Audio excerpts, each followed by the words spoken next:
Él es profesor emérito de aquí de nuestro departamento de matemáticas. Por favor, profesor, adelante. Gracias.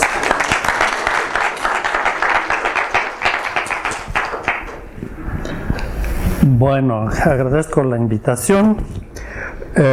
Quiero hacer dar una explicación breve del origen de esta plática, porque si no les va a parecer un poquito extraña. No sé si me escuchan bien porque tengo problema de voz. Bueno, ¿por qué hice febrero aquí? Bueno, pues en febrero di una plática en una universidad en Colombia, donde me invitaron porque estaban empezando un nuevo programa de probabilidad y los estudiantes preguntaban qué se puede hacer con probabilidad. Entonces el objetivo de la plática o charla, porque en Colombia da uno charlas, era dar ejemplos de varias cosas que se pueden hacer con probabilidad. Se pueden hacer con probabilidad miles de cosas, desde muy aplicadas hasta muy abstractas. Y bueno, yo escogí ciertos temas en los que yo he trabajado y otros en los que no he trabajado, pero de modo que hubiera una variedad bastante grande.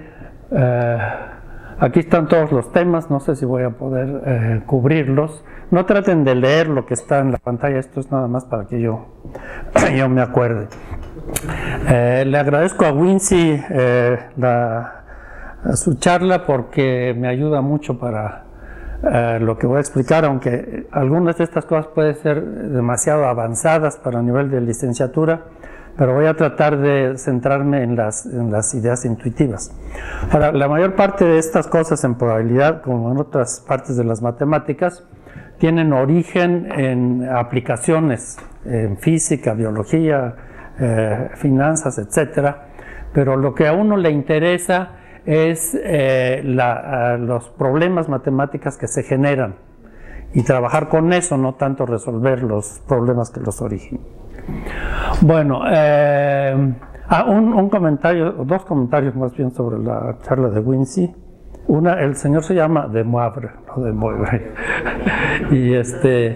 Y la otra es que los cursos de probabilidad siempre empiezan con este tipo de ejemplos, ¿no? Lanzamiento de dados, juegos de barajas, apuestas, etcétera. Y entonces mucha gente se queda con la impresión de que la probabilidad se trata de eso. Y eso le da, digamos, una mala fama a la probabilidad, por lo menos entre personas que no piensan más lejos de eso. Pero realmente con ese tipo de ejemplos, con lanzamiento de dados, es donde empieza uno a entender, y por eso es importante que se empiece de esta manera. Aquí no va a haber monedas ni dados ni nada de eso. Bueno, entonces lo primero, caminatas aleatorias. Vamos a empezar con una caminata aleatoria en el espacio, en la red euclidiana de dimensión D. Wincy lo hizo con dimensión 1, pero es lo mismo en cualquier dimensión. La caminata aleatoria salta de cada punto a los vecinos con iguales probabilidades y así va saltando, y digamos que Xn es la posición en el paso número n. Entonces, ¿qué pasa cuando n tiende a infinito? Bueno, lo que se hace es que aquí la distancia es 1, pero vamos a poner 1 entre n, vamos a dividir entre raíz de n, y lo que tenemos es que, bueno, haciendo digamos, juntando los puntos como lo hizo Wincy, que es esto, ¿no? Dividido entre n, raíz de n, cuando n tiende a infinito, esto converge en cierto sentido al movimiento browniano. Y ese es el principio de invariancia de Wronskier, ¿no? El movimiento browniano, esta es la figura que se fusiló, creo. Empieza, digamos, fijamos tiempos T1, T2, etcétera, y conjuntos de Borel. Y consideramos todas las funciones continuas que al tiempo T1 pasan por A1, al tiempo T2, etc. Entonces, todas estas son un cilindro. ¿Cuál es la medida del cilindro? Pues es la medida de Wiener. Entonces, aquí tenemos la medida del cilindro, que se interpreta como la probabilidad que el tiempo T1, la partícula, si se piensa en partícula, esté en A1, el tiempo T2 en A2, etc. Está dada por esta expresión, donde esta es la famosa campana de Gauss, es la ecuación fundamental de la ecuación del calor. Aquí aparece el laplaciano, ¿no? En el caso de una dimensión es la segunda derivada respecto a x, ¿no? Entonces esta es la capa de gas. Cuando t es igual a 0 es una delta de Dirac concentrada en un punto. A medida que t crece, entonces se va aplanando la curva. Bueno, entonces esta es la famosa medida de Wiener. Por cierto, se puede pensar que esto es algo muy extravagante y aquí se inicia en 0, tal como en la plática de Wincy, pero se puede iniciar en cualquier punto. Y si se inicia en x, digamos, y se integra respecto a la medida de Lebesgue en x, entonces se tiene una medida de Wiener que ya no es finita, sino que es sigma finita, y es la medida más natural que se puede poner sobre las funciones, el espacio de las funciones continuas. En ese espacio no hay una medida de Haar, o sea que sea invariante bajo traslaciones, porque no es un espacio localmente compacto. Entonces, lo más fácil que se puede poner sobre el espacio de las funciones continuas, la medida más fácil es esto, como por más extravagante que parezca. Bueno, se decía que el movimiento browniano es un objeto universal en el sentido de que es límite no solo de caminatas aleatorias, pero también de muchos otros procesos. Entonces aquí hay algo que se llama un proceso de transporte. Piensen en una partícula que avanza en cierta dirección a velocidad constante, digamos n, durante un tiempo aleatorio, digamos exponencial con parámetro n cuadrada. Ahí cambia de dirección y así sigue. Cuando n tiende a infinito, esto se va inclinando cada vez más, etc. Y esto converge al movimiento browniano también, tal como está dicho aquí, ¿sí? Ahora, este tipo de proceso se llama un proceso de transporte. Entonces, estos procesos también convergen al movimiento browniano. Y piensen qué pasa cuando la pendiente aquí, que es n, tiende a infinito y los tiempos entre cambios tienden a 0, pues obtiene una curva que no es diferenciable en ningún punto, ¿no? Que es lo que habíamos visto ya. Bueno, una generalización del proceso de transporte es esto. Piensen en dimensión d, una partícula que avanza a velocidad constante hasta que choca con un objeto. Eso hace que cambie de dirección, de acuerdo con un ángulo aleatorio, hasta que vuelve a chocar, etcétera, etcétera. Bueno, a mí me interesaba, esto hace un poco más de 40 años, me interesaba esto porque esto puede representar el movimiento de un neutrón, por ejemplo, en un reactor nuclear. Ahora, yo originalmente era ingeniero y tenía algo que ver con ingeniería nuclear, y por eso me interesaba este tipo de problema. Pero resulta que esto también es un modelo de un polímero. Dentro de un momento vamos a ver algo de polímeros. Un polímero es una cadena molecular larga y lo que interesa es la distancia entre el principio y el final, porque de eso dependen las propiedades de muchos materiales. Entonces, bueno, se esperaba que este tipo de proceso, cuando hay muchos cambios, tienda a un movimiento browniano, y lo que me interesaba a mí, bueno, y esto es lo que de hecho ocurre, ¿verdad? No voy a entrar en los detalles. Lo que me interesaba a mí era el parámetro que aparece aquí. A los matemáticos a veces les basta con decir existe una constante tal que, pero si le dice uno eso a un ingeniero, el ingeniero va a querer saber el valor, y como yo era ingeniero, pues tenía esa deformación profesional, quería encontrar el valor de sigma, que es esto. Bueno, ahora pasamos a polímeros. Bueno, vamos a retroceder un poquito. Aquí. La caminata aleatoria puede pasar por el mismo punto muchas veces, no hay ningún problema, ¿no? ¿Qué pasa si le ponemos la restricción de que no pueda volver a pasar por el mismo punto? Entonces eso es lo que se llama una caminata aleatoria autoevitante, o sea, no puede pasar por donde ya pasó antes, ¿no? Es como en ese poema de Antonio Machado del caminante, no sé si lo conozcan. El caminante siempre va viendo hacia atrás para no volver a pasar donde ya pasó. Eso es lo que pasa aquí. Entonces, eso nos lleva al estudio de polímeros. Si tenemos la caminata aleatoria sin restricción y tomamos la diferencia entre el principio y el final al cuadrado, y tomamos el valor medio, entonces el orden de crecimiento de esto es n, cuando n tiende a infinito, ¿no? ¿Por qué? Pues porque habíamos dividido entre raíz de n, ¿no? Y aquí estamos elevando al cuadrado. Pero si tenemos esa restricción, entonces la caminata tiene menos lugares por donde pasar, y entonces esperaría que esto tenga un orden de crecimiento más grande. Ahora, este tipo de caminata aleatoria autohabitante es un modelo demasiado simplificado para un polímero, pero matemáticamente es demasiado complicado, porque resulta que esas caminatas aleatorias con esa restricción no son procesos estocásticos, o sea, que no cumplen las condiciones de consistencia de Kolmogorov que se mencionaron. Entonces se tiene que trabajar de una manera totalmente distinta. Lo que se hace es contar cuántas trayectorias autohabitantes hay de n pasos, y el principal problema es que ese número de trayectorias es un problema de combinatoria. Se conoce el límite, pues, cierto tipo de límite, solo en el caso de redes triangulares en dimensión 2 y en ningún otro caso. Entonces, la motivación para estas caminatas aleatorias autohabitantes viene de la fisicoquímica. El problema es que hay un efecto de volumen excluido, o sea, no puede pasar la molécula por donde ya estuvo antes, ¿no? No puede ocupar el mismo espacio dos veces.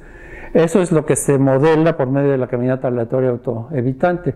Y este señor Flori, químico, hizo predicciones sobre eso y obtuvo un premio Nobel. Bueno, esta es una figura tomada de la plática de Flori cuando recibió el premio Nobel. Entonces, lo que nos importa es el orden de crecimiento de esto cuando n tiende a infinito, digamos que sea de la forma n a la 2 nu. Para dimensión 1, pues es 1 porque no puede más que ir en una dirección.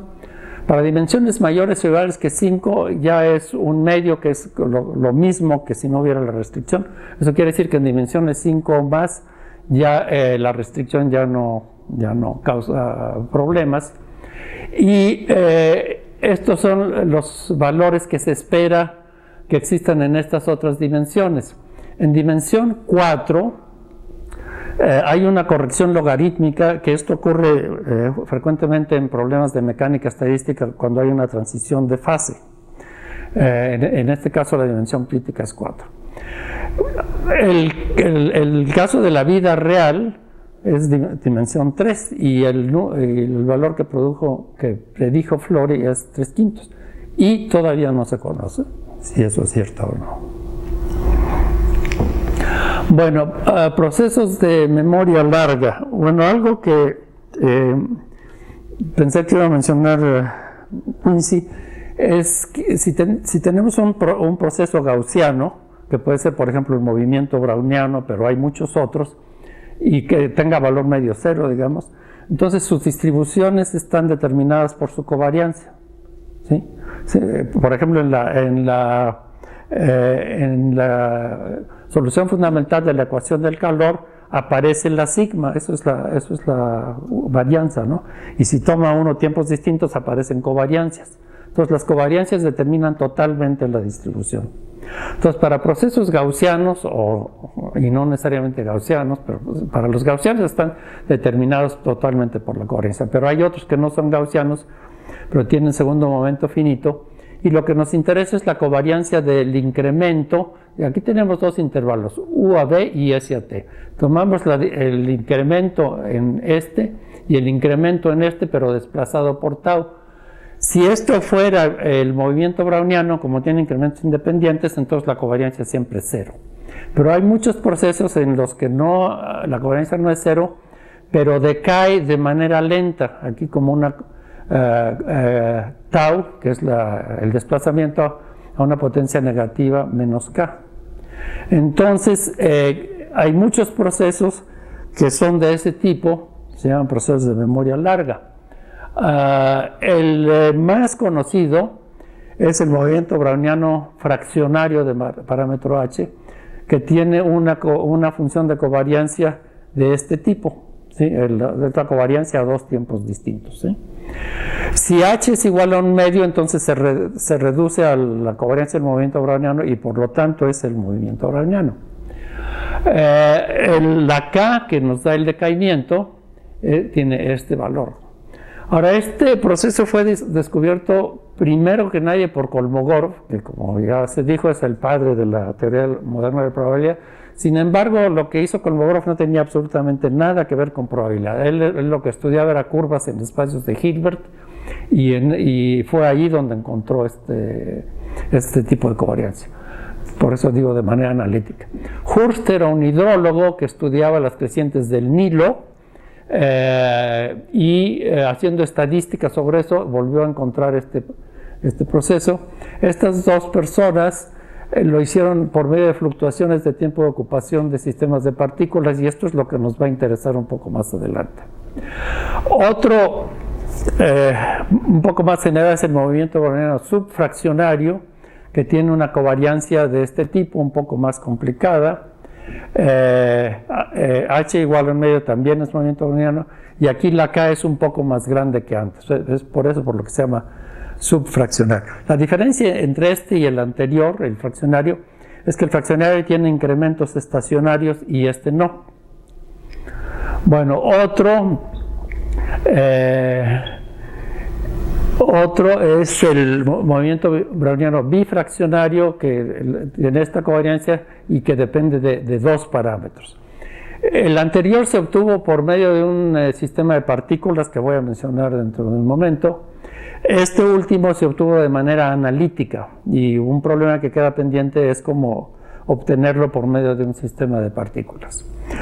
Luego, otro que se parece mucho al movimiento browniano fraccionario es el proceso de Rosenblatt. Se parece en muchas cosas, excepto que no es gaussiano. Entonces su distribución ya no está determinada por la covariancia. Hay que tomar las distribuciones, la función característica de las distribuciones de estos vectores aleatorios. Eso determina completamente la distribución. Tiene esta forma complicada, ¿no? Entonces este proceso se parece mucho al browniano fraccionario. Los segundos momentos de los incrementos tienen la misma forma, la función de covariancia tiene la misma forma, pero no es gaussiano. Y se obtuvo por primera vez por este señor Taku de manera análoga al teorema de Donsker que se vio, pero con sumas de variables aleatorias que tienen una dependencia fuerte.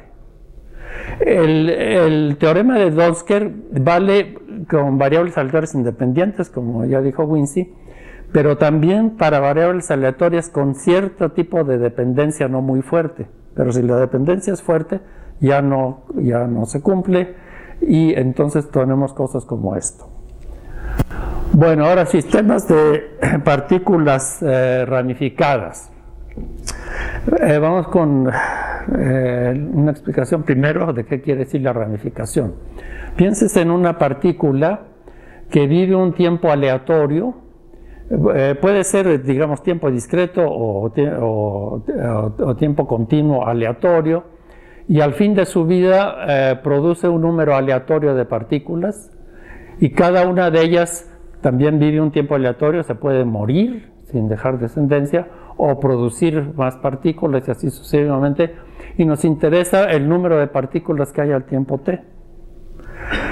Más generalmente podemos suponer que las partículas se mueven como aquí, por ejemplo con movimiento browniano, pero cualquier otro proceso estocástico, ¿no? Y vamos a suponer que hay muchas partículas al principio.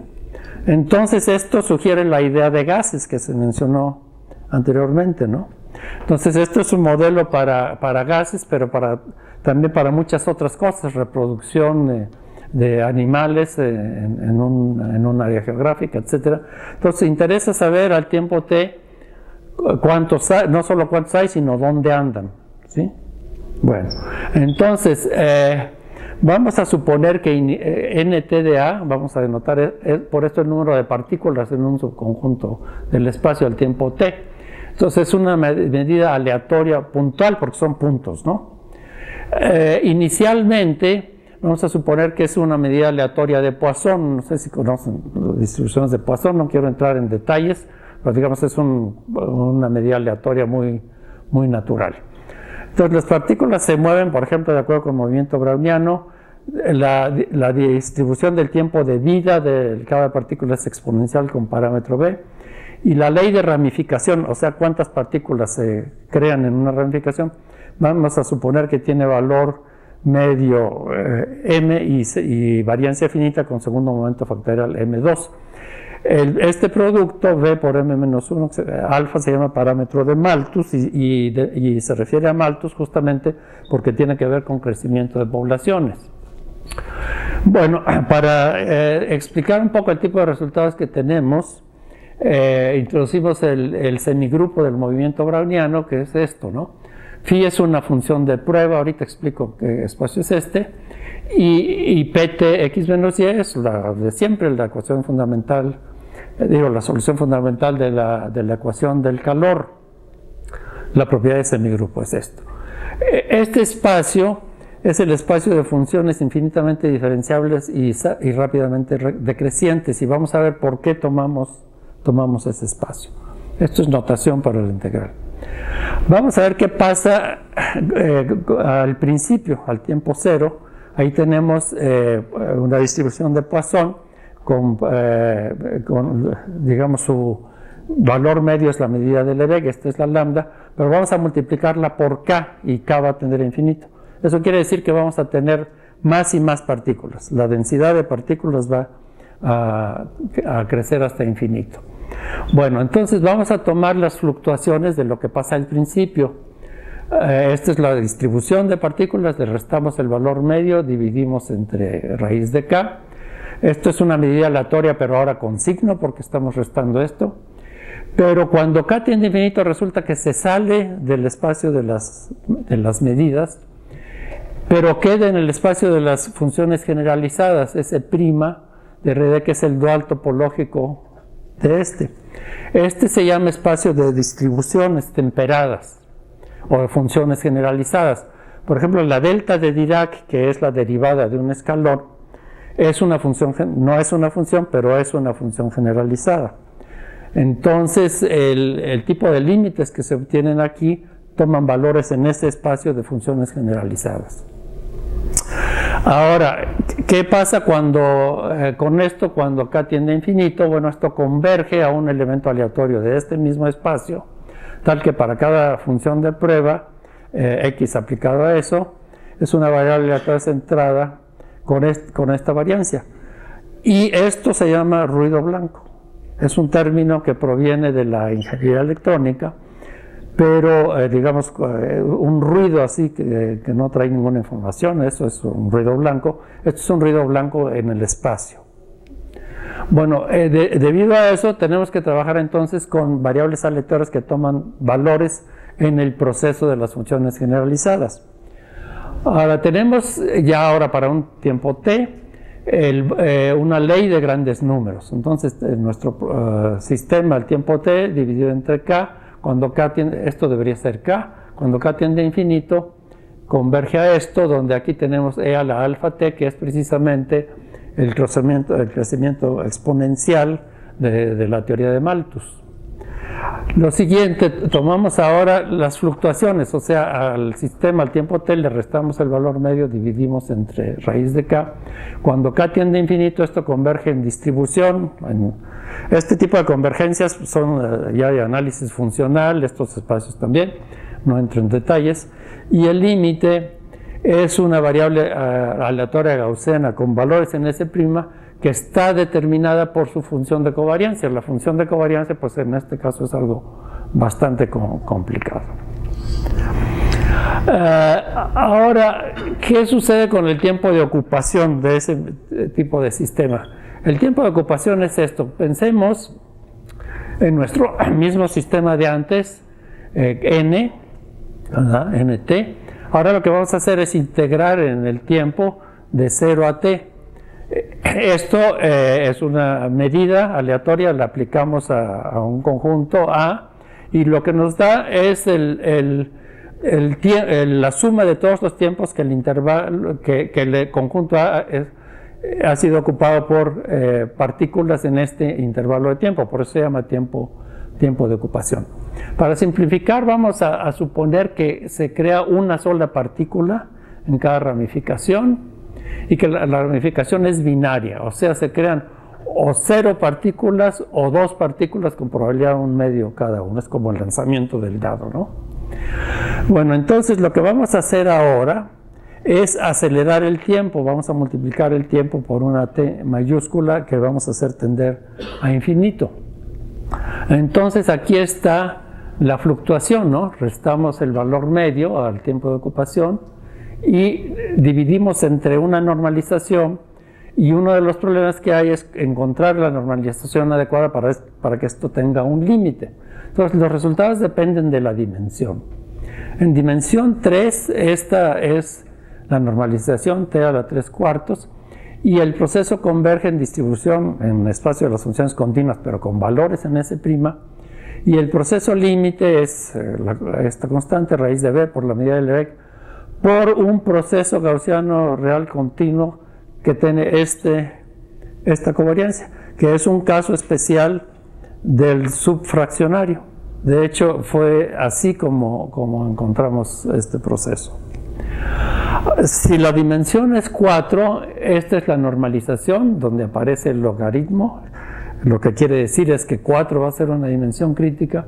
El proceso converge ahora a un proceso que es una constante por medida de Lebesgue, y este es el movimiento browniano usual en dimensión 1. O sea, ya desapareció la dependencia de incrementos, ¿no? En dimensiones mayores o iguales que 5, la normalización es raíz de t, que es lo mismo que en el teorema del límite central, pero ahora el proceso converge a algo muy complicado, que es un proceso de Wiener, pero con valores en S'. En S' hay muchos procesos de Wiener, cada uno dado por su covariancia, y esta es la covariancia, que es pues algo bastante complicado. Lo importante aquí es cómo los resultados dependen de la dimensión, y que hay una dimensión crítica donde hay una transición de fase, en este caso de memoria larga a incrementos independientes. Bueno, eso ya es lo que dije. Otra cosa que se puede hacer con el mismo tipo de sistema, o sea, el número de partículas en conjuntos al tiempo t. Ahora vamos a introducir, en lo anterior, implícitamente cada partícula tiene masa 1. Ahora vamos a darles una masa pequeña. Introducimos un parámetro r mayor que 1, y a cada partícula le damos masa 1 entre r. La r va a tender a infinito. Suponemos que tenemos un límite de la masa al tiempo inicial, y lo que queremos es ver qué pasa después. Además, les vamos a dar a las partículas una vida breve. Entonces, el parámetro del tiempo de vida de la partícula es Br, que es B por R, o sea que su valor medio es 1 entre B por R, que va a tender a 0. Y suponemos que la ley de ramificación tiende a 1, el valor medio de la ley de ramificación tiende a 1. Entonces tomamos el proceso ya normalizado, ¿no? Dándole a las partículas masas pequeñas y vidas cortas, y queremos ver a qué converge esto cuando R tiende a infinito. Bueno, el límite es un proceso de Markov que tiene valores en espacios de medidas localmente finitas, y para describir tal proceso se usa lo que se llama el funcional de Laplace. Es esto: si xt es el valor del proceso al tiempo t, tomamos una función continua con soporte compacto, la integramos respecto al proceso, tomamos la esperanza, la exponencial de menos eso y la esperanza. Eso es el funcional de Laplace, es una especie de transformada de Laplace. En este caso va a tener esta forma, donde aquí aparece mu, que es una medida inicial, y aquí aparece una función que es la solución única de una ecuación diferencial parcial no lineal, que es esta. Si no estuvieran este término y este término, pues sería la ecuación del calor, ¿no? Entonces esta es una perturbación no lineal de la ecuación del calor. Este tipo de proceso, si el movimiento de la partícula es un movimiento browniano, esto se llama un supermovimiento browniano, y es un caso especial de lo que se llaman procesos de Dawson-Watanabe. Para el movimiento browniano uno puede pensar en una partícula que se mueve así erráticamente, ¿no? Para tener una imagen de lo que es un supermovimiento browniano, no tenemos una partícula, sino una nube de partículas infinitesimales que se va moviendo y cambiando en el tiempo. Entonces, esos son los superprocesos. Volvamos a las ecuaciones diferenciales parciales no lineales, ¿sí? Entonces, un caso especial de lo que acabamos de ver es esto. Es un proceso, es un supermovimiento browniano. Su funcional de Laplace está dado de esta manera, donde esta función es la solución. ¿Por qué me pasa eso? Donde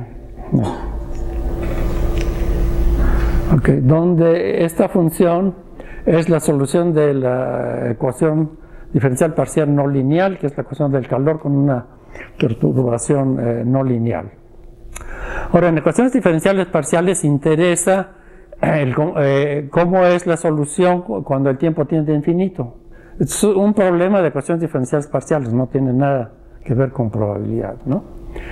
Pero usando los superprocesos, lo que se obtiene es esto: cuando el tiempo tiende a infinito, el estado, que es xt, tiende a una medida aleatoria x infinito, que tiene estas propiedades. Su valor medio es la medida de Lebesgue en dimensiones mayores que 2, y es una medida nula en dimensiones menores o iguales que 2.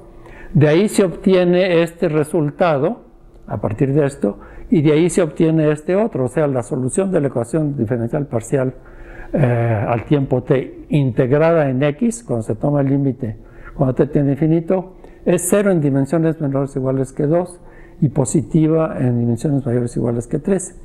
Y resultados análogos se tienen para sistemas de estas ecuaciones, donde inclusive aquí podemos tener algo más general. Estos se llaman laplacianos fraccionarios.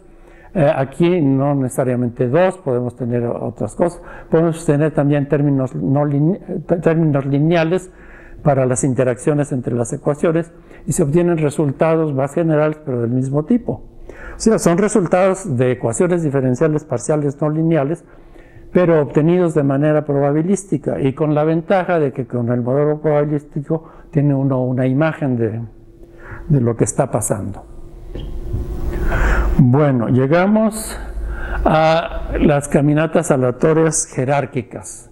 Bueno, aquí aparecen los espacios ultramétricos.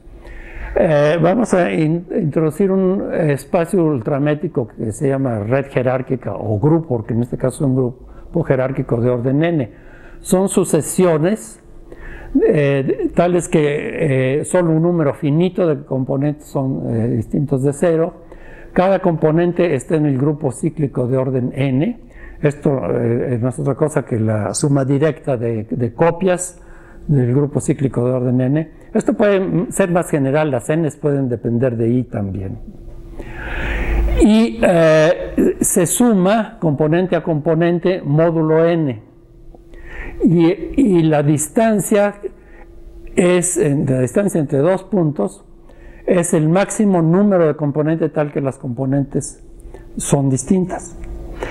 Bueno, esta distancia cumple con esta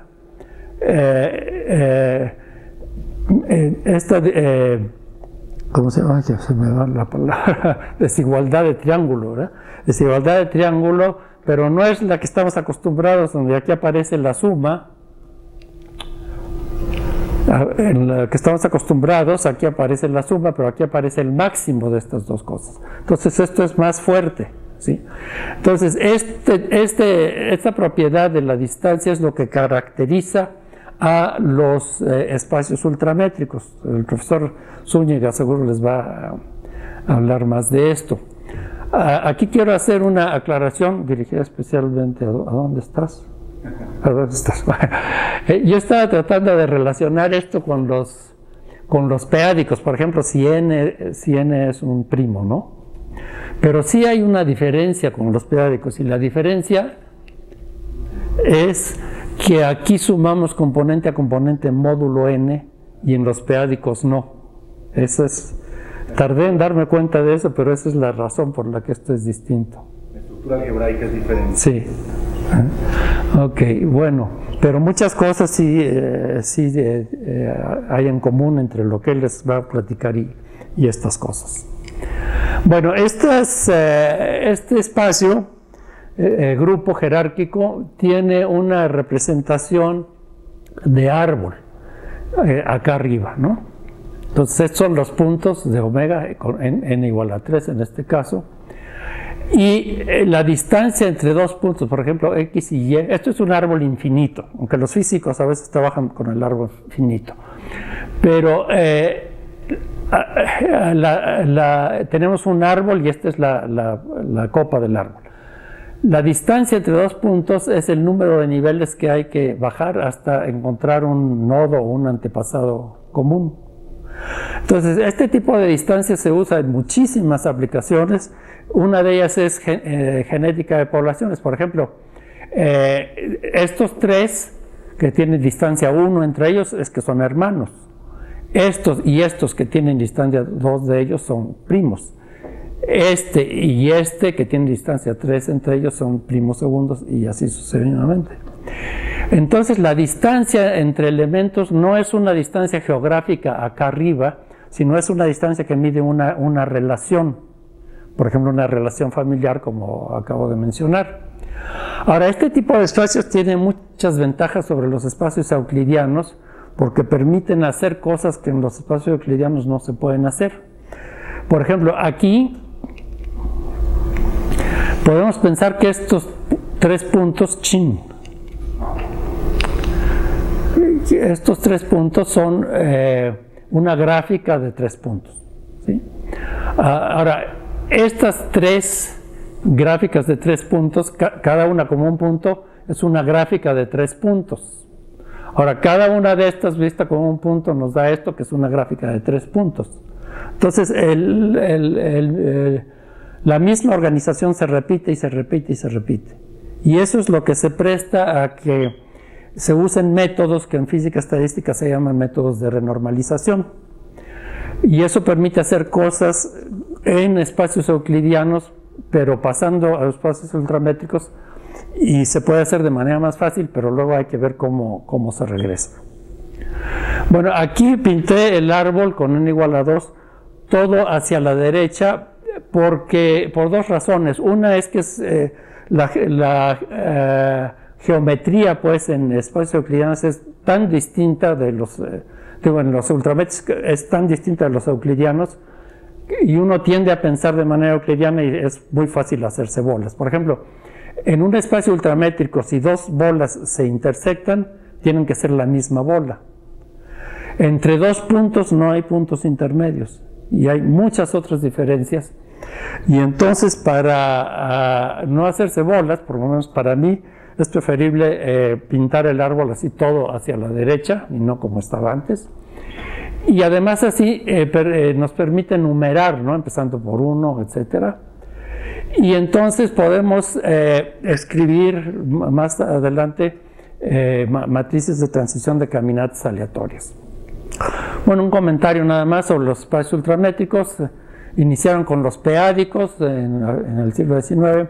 En física entraron con Dyson en relación con el modelo de Ising de ferromagnetismo y con Parisi en relación de spin glass, que nunca he sabido cómo se dice en español.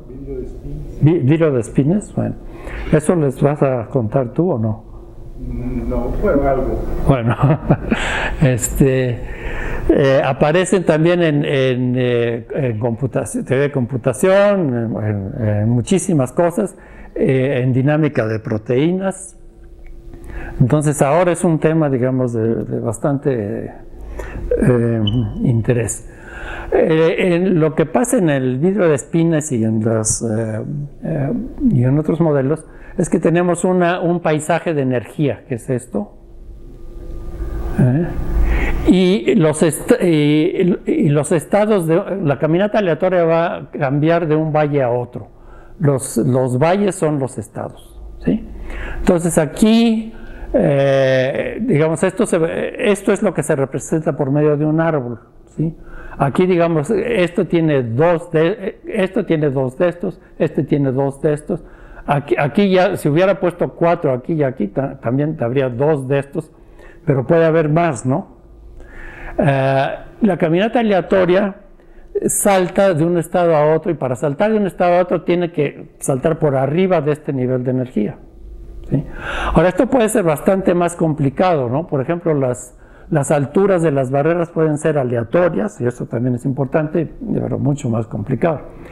Pero en fin, lo que interesa es estudiar caminatas aleatorias de este tipo. Entonces, lo que hace una caminata aleatoria de este tipo es que primero decide saltar cierta distancia con cierta probabilidad. Por ejemplo, aquí salta la distancia 2. Pero una vez que decidió qué distancia va a saltar, luego a esa distancia escoge uno de los puntos que hay a esa distancia, pero de manera uniforme, todos con igual probabilidad. Entonces, así se definen estas caminatas aleatorias. Entonces, lo que está escrito aquí es simplemente la expresión matemática de eso. La caminata aleatoria es una suma de saltos, salta la distancia k con probabilidad rk y cae en un punto con distribución uniforme en los puntos que hay a esa distancia, que es este número de puntos. La probabilidad de transición de x a y pues, es la probabilidad de que si la etapa n está en x, al siguiente paso esté en y. Esta es la probabilidad de transición en n pasos. La matriz de transición, si numeramos los estados como lo hicimos, tiene una forma de matriz que se llama matriz de París, una matriz de bloques. Aquí está un caso especial, más generalmente es esto, ¿no? Esta matriz en la diagonal tiene ceros, todos los elementos fuera de la diagonal son R1 entre n-1, que es simplemente la probabilidad de saltar distancia 1 y caer en un punto específico a esa distancia. Ya en K, pues en la diagonal aparece en la matriz anterior varias veces en la diagonal, y todos los puntos de fuera son de esta forma, que es la probabilidad de saltar a un punto específico a distancia K del punto anterior. Y las propiedades de estas matrices son interesantes, sus valores propios, etc. Un caso especial de estas caminatas es la C caminata aleatoria, donde la probabilidad de saltar distancia K está dada por esta expresión, donde C es una constante, no lo puse, entre 0 y n. ¿Sí? Al sumar en K, pues esto nos da 1, ¿no? Ahora, esta caminata aleatoria es muy importante porque tiene un comportamiento análogo a la caminata aleatoria simple en ZD. Si pasamos a tiempo continuo, para pasar a tiempo continuo con las caminatas aleatorias, aquí tenemos la probabilidad de ir de I a J en K pasos. Esta expresión nos da la probabilidad de ir a J en tiempo t cuando los intervalos de tiempo entre cambios son aleatorios exponenciales de parámetro 1 en este caso especial.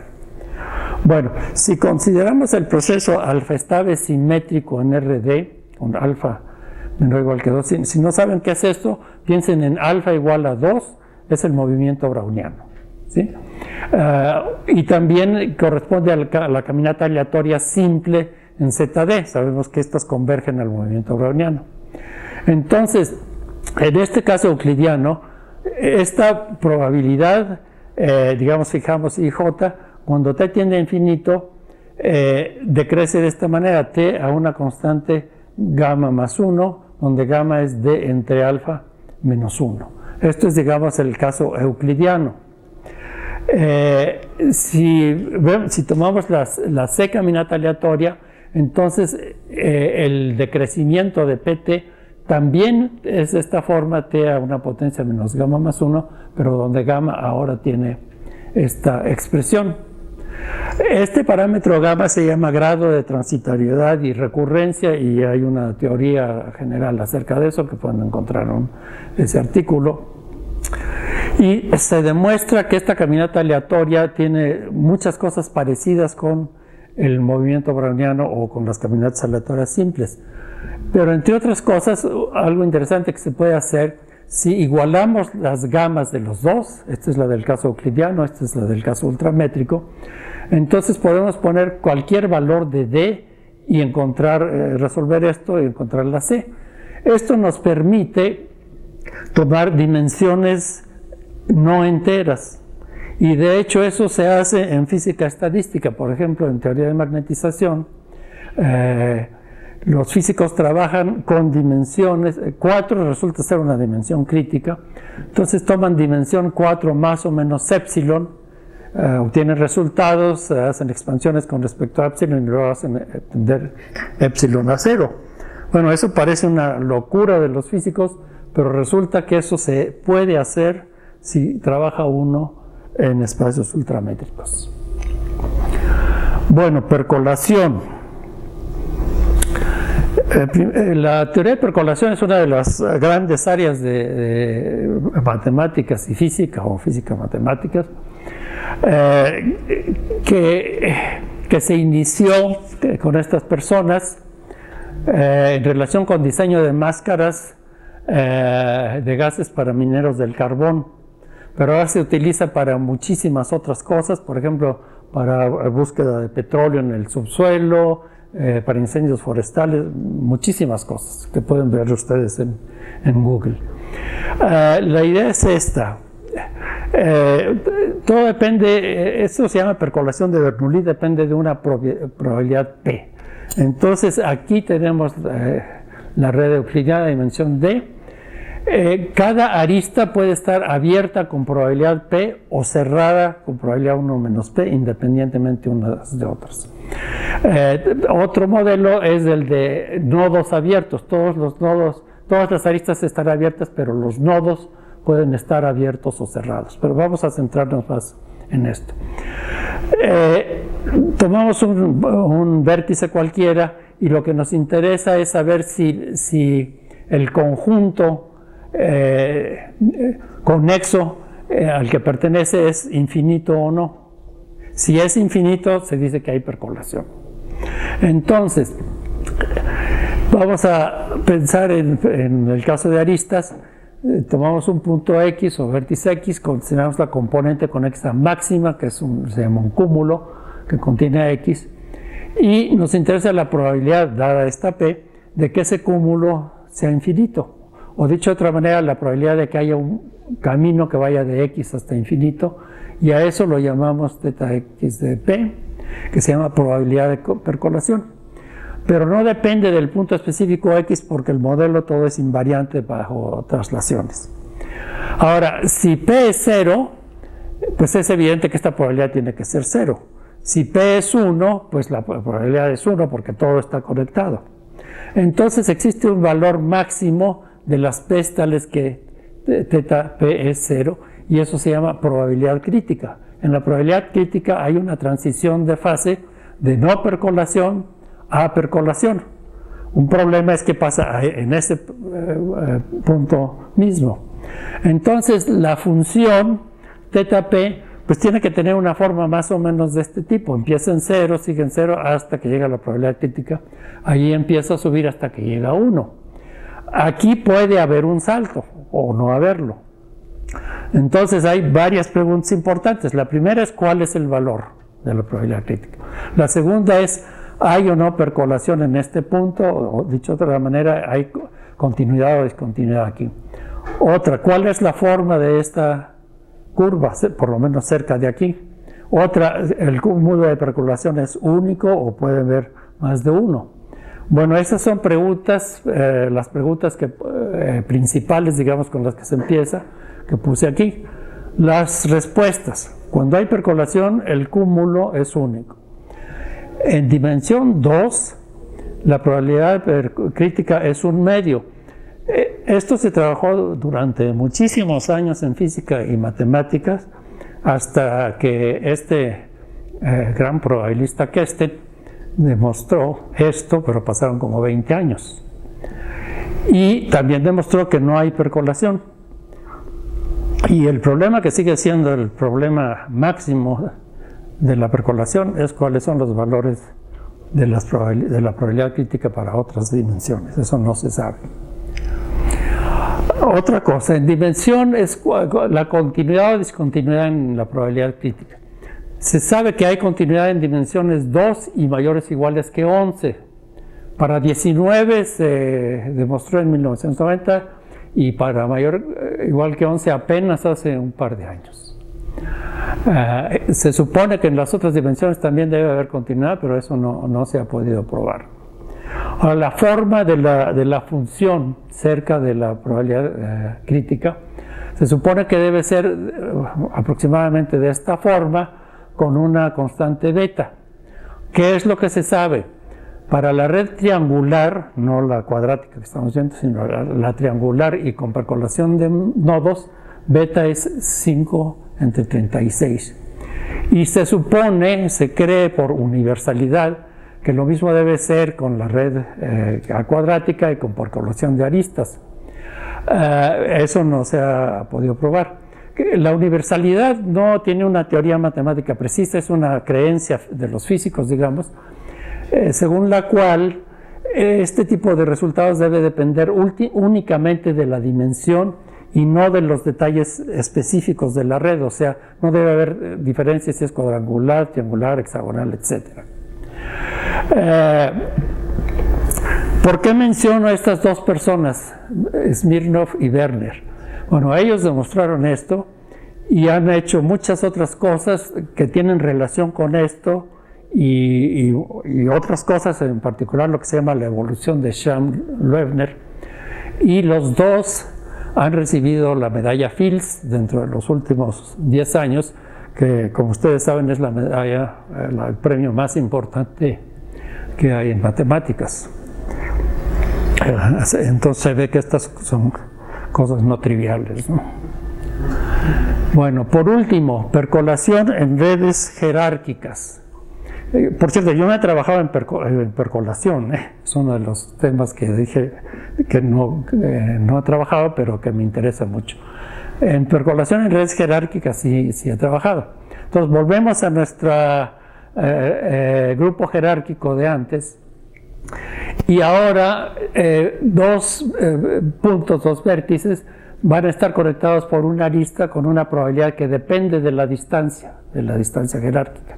De esta manera, si la distancia entre los puntos es k, la probabilidad de que haya una arista que los conecte es de esta forma, una constante entre n a la potencia más delta por k, donde delta es positivo y las c son positivas para toda k.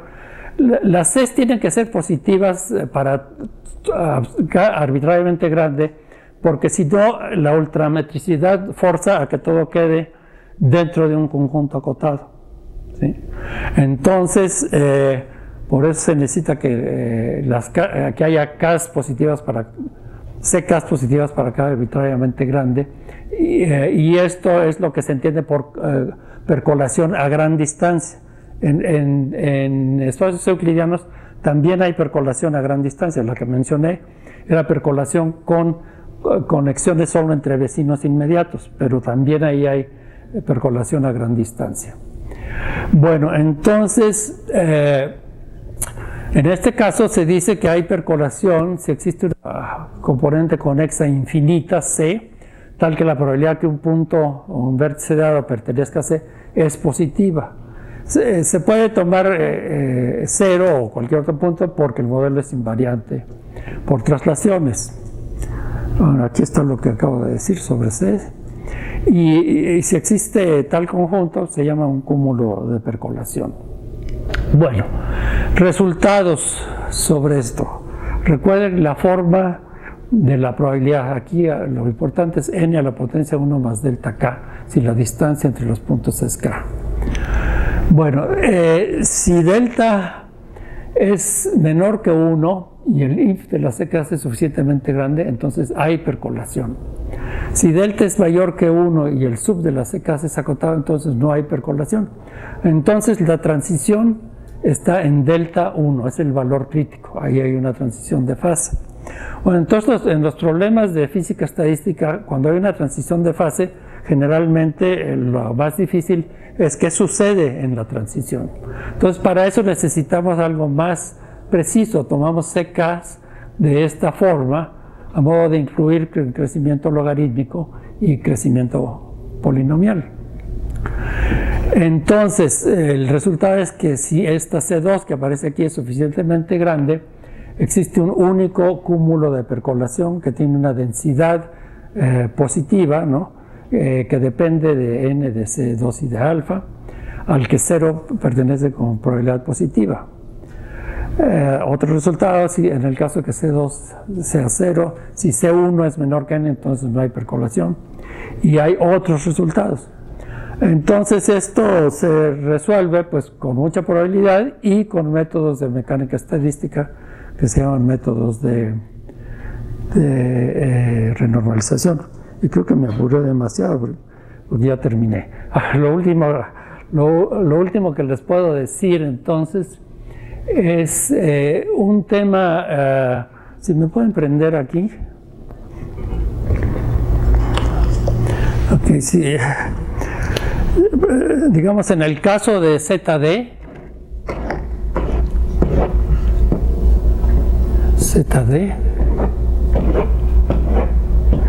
pues la caminata aleatoria simple salta de un vértice a los vértices vecinos, estos 4 en este caso, con iguales probabilidades. Ahora, si consideramos percolación en este espacio, pues el cúmulo de percolación es algo muy irregular, ¿no? Que contiene algunos puntos y a otros no. Entonces eso es un conjunto desordenado. Entonces un tema muy importante en probabilidad es las caminatas aleatorias en espacios desordenados, en particular en cúmulos de percolación.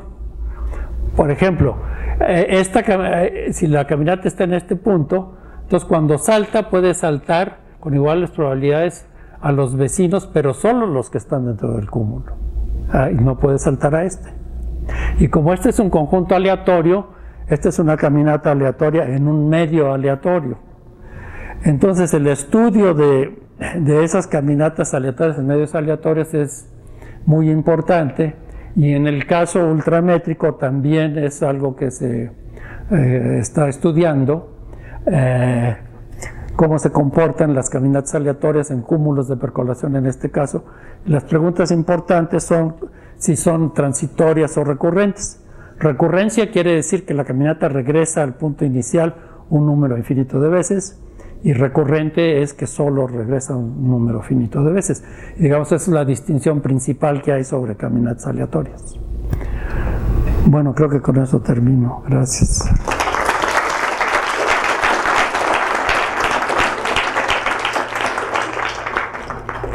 Una pregunta. Luis, ¿has pensado en tu modelo jerárquico qué pasa si reemplazas ZN por otro grupo? La pregunta es, en tu trabajo, ¿qué tan importante es la estructura algebraica del grupo? Yo creo que no, esa pregunta me la han hecho ya otras veces, ¿no? Yo creo que puedes hacer lo mismo reemplazando el grupo cíclico por otro grupo finito, ¿no? Pero siempre que sumes cada componente dentro del grupo. Y entonces sí, yo creo que mucho de esto se puede hacer. Sí. Un comentario. Siendo honesto, les tengo que decir lo siguiente. Gran parte de lo que les conté tiene que ver dentro de un tema general que se llama probabilidad en gráficas y redes. Pero en México no tenemos todavía ningún curso sobre ese tema, ¿no? Ojalá tuviéramos pronto. Entonces, si a alguien le interesa estas cosas, pues está difícil solo que aprendan por su cuenta. ¿Algún otro comentario? Bueno, a mí me gustaría saber, a veces hablan como en términos de, en gases, pero de energía. Bueno, no sé si no entiendo mal algunos conceptos de física, que pues sí difieren un poco de química, de química. Entonces las partículas tienen un comportamiento y bueno, se definen de forma diferente. También utilizarlo, por ejemplo, con respecto de la materia sería algo similar. En el caso de que se pudiera hacer alguna modelación o algo así, esto funcionaría o podría ser aplicado, utilizado en esto. Bueno, si es ya una materia, pues depende qué estructura molecular tenga, ¿no? En el caso de los gases, pues eso es lo que explicó Wincy, lo que hizo Einstein, ¿no?